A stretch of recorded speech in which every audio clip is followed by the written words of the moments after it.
waktu dan tempatnya. Kali ini saya akan membawa judul arti kehidupan. Sebenarnya ini simpel, bukan sharing session tapi sebuah renungan aja.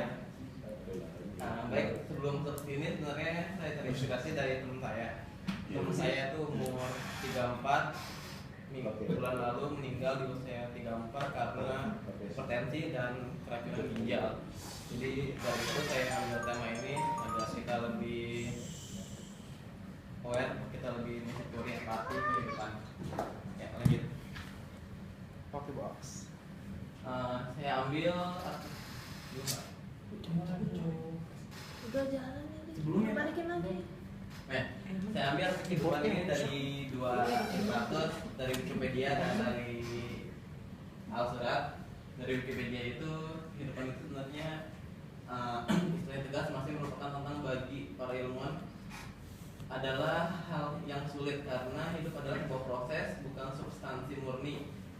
Definisi apapun harus cukup luas untuk mencakup seluruh kehidupan yang dikenal, dan definisi tersebut harus cukup umum sehingga dengan ini ilmuwan tidak akan melewatkan kehidupan yang secara mendasar. Kalau dari Wikipedia ini sendiri, kehidupan itu lebih ke arah proses, sebuah proses dari perjalanan kehidupan. Lalu saya cari lagi literatur selanjutnya dari Al-Quran. Ini surah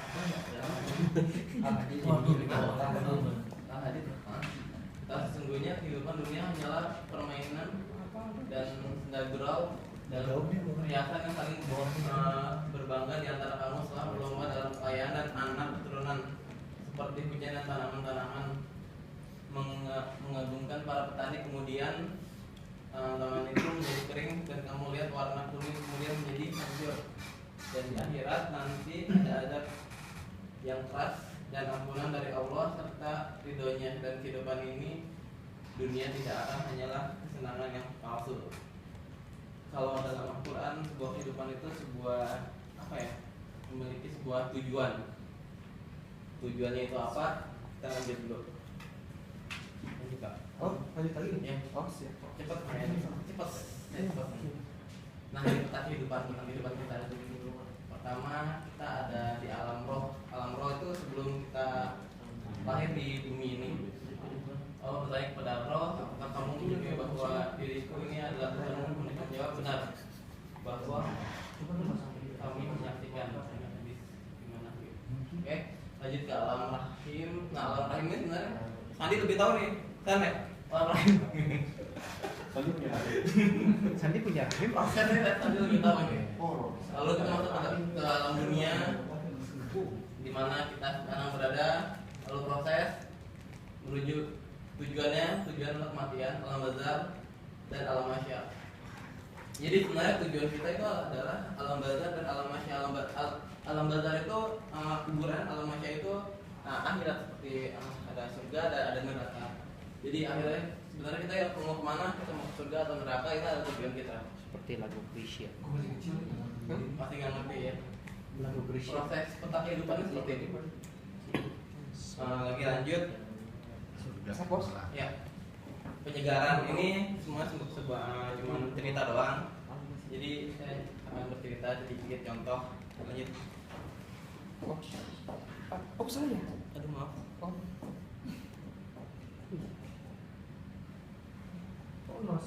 Ya.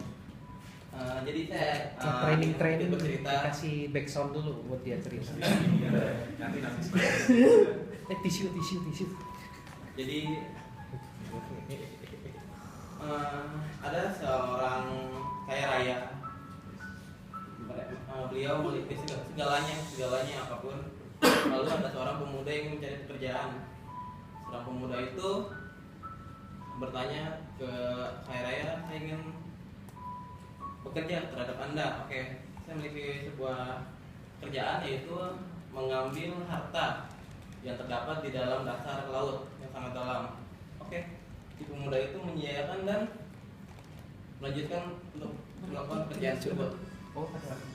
Si orang kaya itu memberikan peralatan yang bertujuan untuk memenuhi segala aktivitas dia di bawah, kayak kacamata renang, alat selam, senter, dan kelengkapan untuk membawa harta karun tersebut, perhiasan di dalam laut.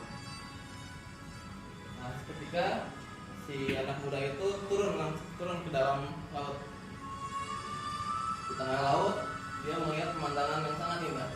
Terdapat ikan-ikan yang berputar seperti menari, lalu banyak ikan-ikan di dasar sana. Tak lama si pemuda itu lupa bahwa tujuannya itu adalah mencari harta karun itu. Dia saking terlenanya akan pemandangan yang ada di dasar laut ini dan ikan-ikan, akhirnya oksigen yang dipegang dia itu akan habis. Dia buru-burulah menuju harta karun tersebut, dan akhirnya si pemuda tersebut tidak sempat mengambil harta tersebut, dan akhirnya balik lagi dan meminta maaf terhadap si pemilik si kaya raya tersebut, dan meminta kesempatan kedua kali untuk masuk ke dalam, dan beliau tidak memberikan kesempatan kedua kali, kesempatannya hanya sekali. Jadi intinya bisa diambil dari cerita saya ini adalah anggapan kaya raya itu adalah sang pemilik segalanya. Ketika kita diberikan kehidupan, maksudnya kita diberikan kehidupan untuk masuk ke dunia ini, terkadang kita menjalani proses itu terlalu terlena akan semuanya, akan harta, akan wanita, akan semuanya yang kita akan melupakan tujuan akhir kita. Kalau misalkan kita ingat tujuan akhir kita adalah dunia masa ini, surga dan neraka, sebenarnya kita bisa lebih fokus kita akan lebih mengerti akan akhir dari tujuan kita, dan mungkin begitu kita lebih bisa mengerti arti dari kehidupan. Nah, seperti itu. Lanjut.